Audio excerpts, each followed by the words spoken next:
The Milwaukee Bucks have had a decent start to their season, but there's still one major problem that's holding them back from reaching their true potential, and that lies in their head coach, Coach Bud. Over the past couple seasons, the Bucks have been known as being a great regular season team, but when the playoffs come, they don't perform that well. And it's not always because Giannis isn't performing well or Middleton struggling. I think it mostly lies in coaching. Their play style is a fast pace of play where Giannis is pushing the ball in transition like he should, but when that's not happening, there's not too much movement. There's shooters coming off screens, which is good, and there's a lot of handoffs, but they don't really use Giannis to his full potential. And if you're keeping up with how the NBA is going and how certain teams are performing, then you might know that the Bucks are actually first in offensive rating right now.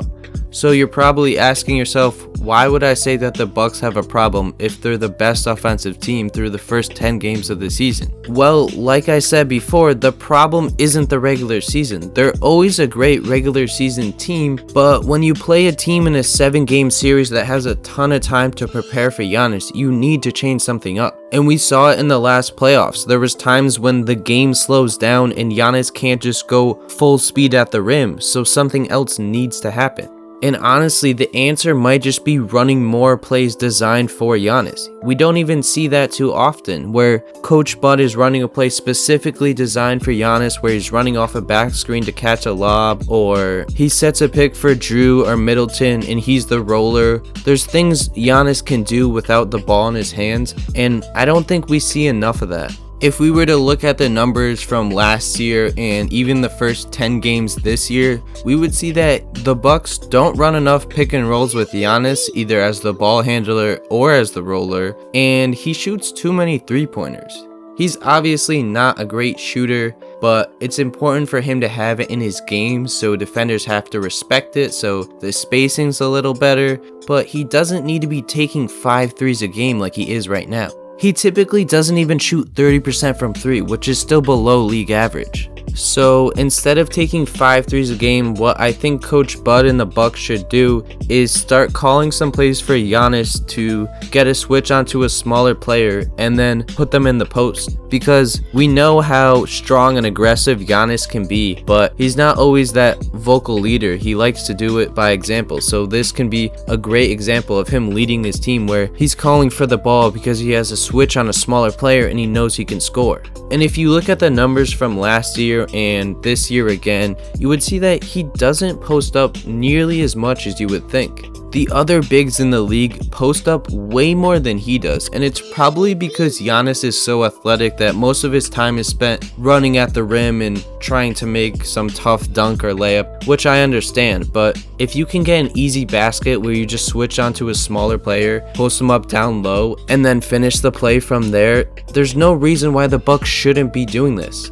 So I don't understand why Giannis is barely getting 2 post-ups a game when he's shooting 5 threes a game. I know it's an important 3-point era where everyone's shooting, but not every player has to shoot a million threes a game. I think it's clear Giannis is never going to be a great 3-point shooter. He takes these pull-up threes sometimes early in the shot clock, and I don't really understand why. It looks great when it goes in and it gets the bench hyped and everyone's excited, but it rarely goes in. I mean, how many times have we seen Giannis airball a 3? So instead of focusing so much on the 3 ball for him, how about we let him work in the post a little more? And the post isn't the only way that Giannis can get easy buckets. Again, I looked at the numbers from last season and the start of this season, and it's crazy to see how little Giannis works in the pick and roll. Last year, as the ball handler, he averaged 1 shot a game, and as the roller, he also averaged 1 shot a game. So I don't really understand why Coach Bud isn't calling more plays for Giannis to work in the pick and roll, when these are such easy buckets for him. I mean, look at Anthony Davis. He's one of the best pick and roll players in the entire league. You could throw a lob anywhere and he's gonna catch it. And you could say the same for Giannis, but they don't use him the same way, and I don't really understand why. They always compare these two players because they're similar sizes and they're so athletic and can do things that other bigs can't, but the only difference is that AD is a better shooter. So why not let Giannis get a few easy buckets a game instead of forcing him to make his own shot off the dribble? And again, they are first in offensive rating, so it's not like things are going bad. things are fine in Milwaukee. They have Jrue Holiday now, they have Bobby Portis, who I really like off the bench, gives them a nice scoring punch, and Khris Middleton is still doing his thing, shooting really well from 3. But I don't really see a change that makes me think that this team is going to perform better in the playoffs than they did last season. I think the Jrue Holiday trade is going to really show up in the playoffs more than the regular season because, like I said, they are good in the regular season always. So the perimeter defense with him and Middleton is going to be pretty solid in the playoffs, but is it enough to stop guys like Kyrie and KD or even Jaylen Brown and Jason Tatum? I'm not really sure. We're going to have to wait until the playoffs to see what happens, but I know Jrue is a guy that can bring his game to another level when the playoffs roll around, and if he's able to be that guy, then the Bucks do have a chance of going to the finals. But like I said, right now I don't see enough change that makes me believe that this team is ready to compete with the top 2 or 3 best teams in the NBA. And they could very well be one of those 2 or 3 teams, but it's hard to put them in there considering what happened in the playoffs last year. There are some bright spots on this team though. I don't want to be negative this whole video. I really like how Donte DiVincenzo has played for this team this season. He's taking close to as many shots as Jrue is, which is okay because he is efficient and he does a lot for this team. But I think when they work towards the playoffs, this team should try to get Jrue some more shots.